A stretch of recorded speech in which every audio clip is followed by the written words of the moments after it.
Well, the courtroom was packed with survivors of the bombing as well as relatives of people who died in the bombings. There was a silence that came over the courtroom before the verdicts were read. In fact, the judge's clerk advised everyone to remain completely silent. As the verdicts were read, Mr. Tsarnaev looked down at a defense table and fidgeted a lot. He looked very self-conscious, actually. The reading of the verdict took quite a while, up to 10 minutes or so. There were 30 charges to read, 99 questions in all.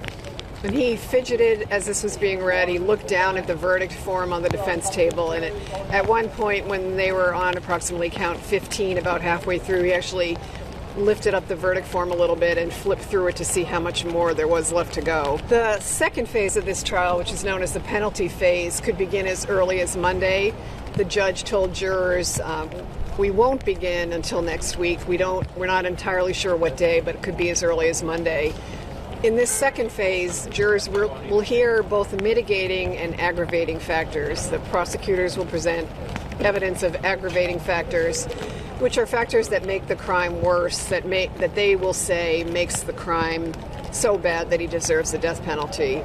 They've already said what some of those factors are when they filed their notice that they intended to seek the death penalty, and one of the factors was the age of young Martin Richard, who was only 8 years old when he was killed. His defense lawyers will present evidence of mitigating factors, which are factors they believe mitigate his guilt and argue more for a sentence of life in prison as opposed to the death penalty.